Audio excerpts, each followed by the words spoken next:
Ya sanibonani guys, lo phazamisa umcingo amanye amadoda igedlela engayicimeli ngoba kusilo lebelungu abaye bamazi ngophendulani umkhizi khabazela kaMavovo. Namhlanje ngingedwa ngihamba nowasekhaya yabona, ngihamba nosisi omdala usisi Zamambo, abanye bamazi ngamatshiwelele, bamazi ngevoice emnandi, mina ngimazi ngevoice emnandi ngathi siyambona ku TikTok ke yabo basebiza amahubo. Usisi Zamambo umunye wabantu abaziwa ngenhlonipho, abaziwa ngokugcina iqiniso, abaziwa ngokuthi emlandweni alikho itshitsheli wina ama-award amangaka yabona. Multi award winner yabona. Sawona sisters njani? Ngiyaphila bhutami kunjani? Ngiyaphila sisters. Sisters namhlanje ngicela utshela ababukeli ukuthi sikuphi sihlangene ngani futhi. Qale ngokuzazisa kuqala. Sanibonani, igama lami nguZamambo ngamkhize ijiji le country. Namhlanje siseGoli Eduduza Eduduza ngize kumhlangano kaChephisi. uChephisi omunye wengane zami okafika emacampaign amase KZN, so uthe methi nomcimbi namhlanje ngathi angikwazi ukuphutha ukuthi ngiathendele umcimbi wakhe.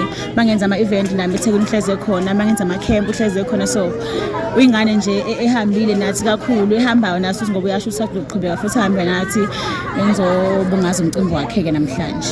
So ngicela ukubuza ukuthi uzizwa unjani ukuthi labantwana abakulandelayo begcina sebekhula njengawe, because angithi ngithothi abanye bakulandela from a young age, abanye bakulandela sebeyenzile imihlonyana. Uzizwa unjani mangabe sebengimema ukuthi bacela ukuthi beyingxenye yabo ngelanga leli elikhulu elifana naleli namhlanje?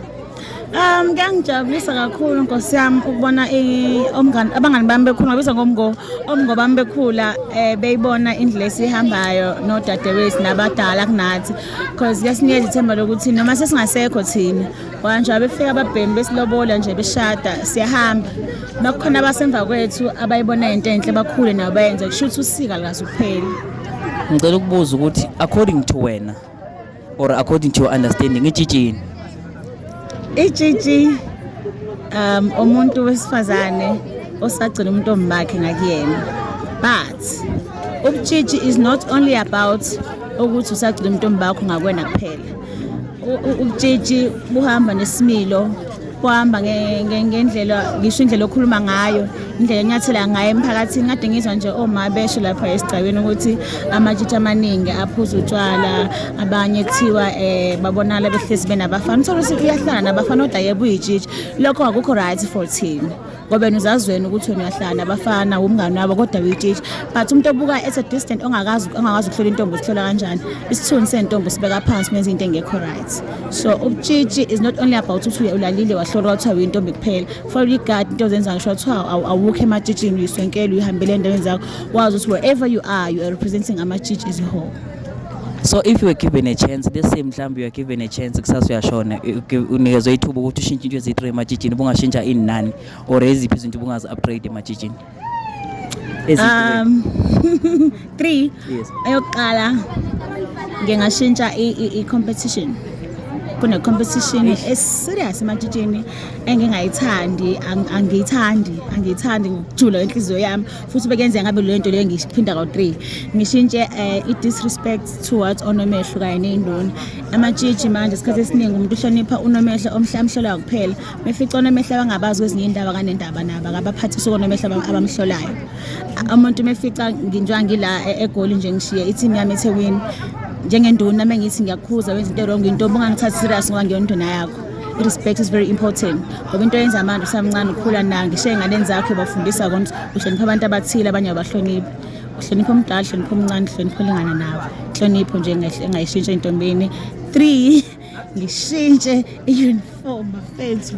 Angithandi intombi esimigqoka i-uniform, ifaka isigqoko, ifaka amasokisi, ifaka ama-legging, ifaka amabhusha, mafaka imvunulo ibuka izaza esigcawini. Angifuni ngisho athi ilanga lengixhupha nganani ngifaka esikhwameni ngifaka after star. So yeah, usakhuluma ngendaba emvunulo, I've noticed ukuthi imvunulo K-Sharp yenza ithi intombi zibe zinhle, but at the same time nokuthola ama-host ama-camp zinokufika intombi igqoke ngokwamaqembu wazo yabona, uyithola ukuthi sometimes asaculi, sometimes ezigruphene ngendlela egqoke ngayo. La nto leyo mawubheka kuyinto engalungiswa kanjani? Is it right thing ukuthi imvunulo igqoke emacampini noma imvunulo kumele igqoke emaqembini emicimbi yabo noma eminye ukuthi attend imicimbi? Imvunulo ngokuya kwakho wena ucabanga ukuthi ingaqhokwa kuphi, yiphi indawo right for ukuthi igqoke imvunulo?